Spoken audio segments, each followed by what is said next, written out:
I feel like what's honestly so crazy is not only does Dalton Risner makes it vocal, puts it out there that he wants to be a Bengal 1000%. He then proceeds to respond to someone who asked him, like this comment, the Bengals reached out to you. And he says, nope. So it's like, okay, you know, he puts it out there, whatever, 2 days ago. He says he wants to be a Bengal, okay? Then someone comments, and he sees the comment and goes, okay, let me respond to this. Which is insane, and just shows how much he wants to be a Bengal. Because if it was just he put out a statement, he doesn't really care about it, who cares, like whatever. He just said he wants to be a Bengal, cool. But he's actually following up with someone who asked if they've reached out to him. And also, this is not surprising at all. I said in my video yesterday, the Bengals, for whatever reason, the front office does not want him. I don't know why, but they have passed on him multiple times throughout his career. They do not want Dalton Risner. I have no logical clue why this is the case. Is he a great player? Maybe not the greatest, but he's a average or above average guy at run blocking and pass blocking. Scott Peters can take him and develop him even more. And guess what? He's someone who has veteran experience and can block for my quarterback. And that's all I care about. That's really the most important thing here. At the end of the day, he's not going to cost you an arm and a leg. I mean, for Pete's sake, the guy's running his own campaign to join the team. If there's any leverage of, oh, how much you want to sign for, that's really not it. There's no leverage there because the guy has made it very vocal. He wants to be a Bengal. There's no reason not to. 90-man roster. Sign him. I'm not even saying he has to be on the 53-man roster. But at the end of the day, the front office isn't going to do it. The front office is not committed to protecting Joe Burrow. And that's just how it works.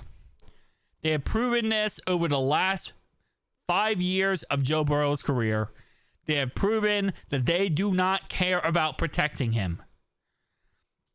And whatever you want to take of that, it is what it is, right? Now, obviously, they have done some good things. And again, listen, I am somewhat very much anti-front office for the Bengals. Because I believe, in my heart of heart, we should fire Duke Tobin, get a real GM in here, okay, a real one. A one with a background, a good experience, someone who knows how to draft. And that GM is going to bring in his own people. He'll bring in his coaches, his head coach. He'll bring in his own staff members. And he will fix the front office. And that's what I want personally. I want a real GM, not a play pretend. Okay, not a we call Duke Tobin the GM, but we also call him a player personnel to save money. None of that crap. Okay? Get a real GM in here who knows what the hell he's doing. Also, get a GM who has a freaking backbone.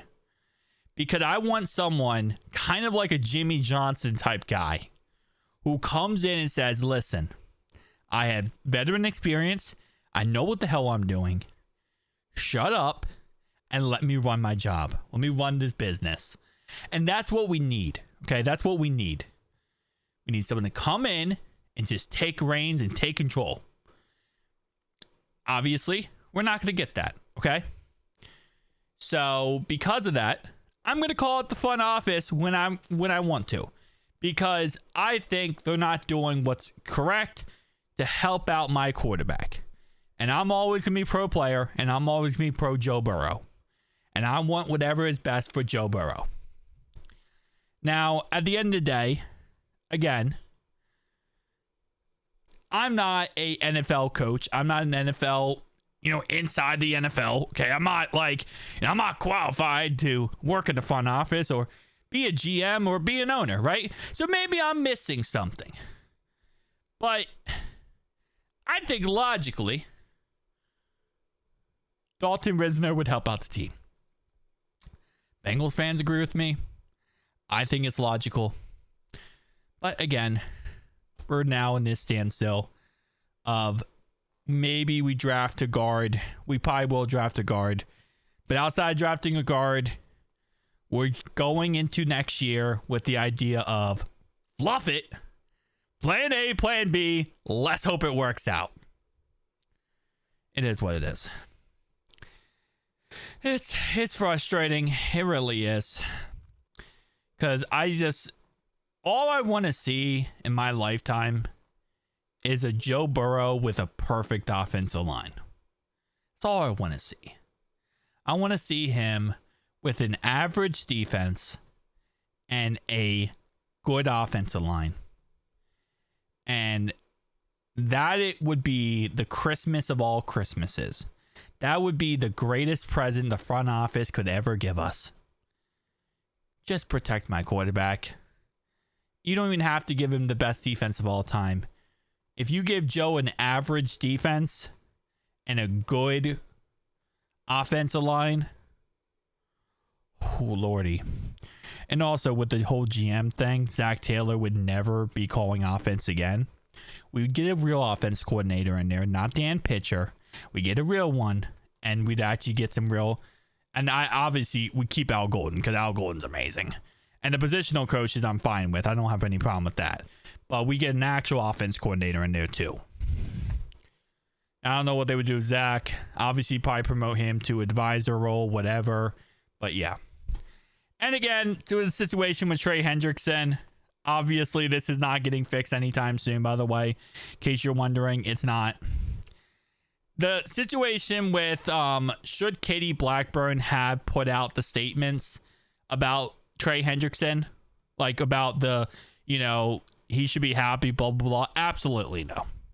And I see a lot of people kind of get confused about that in the comic section. Like, they're like, oh, well, Katie was wrong. The front office was wrong for putting out statements about Trey Hendrickson.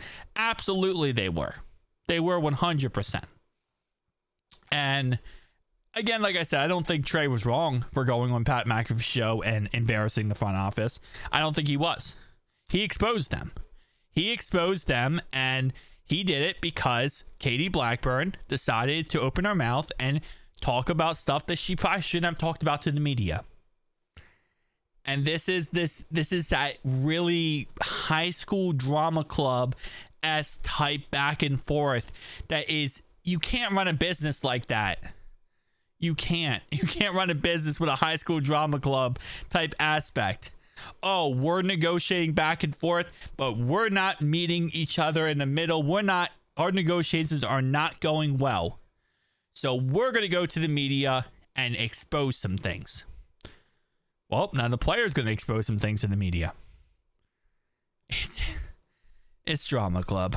Oh, man. Anyway, please sign Dalton Risner. That's all I got to say, Bengals. Please do it. Who day, boys? Who day?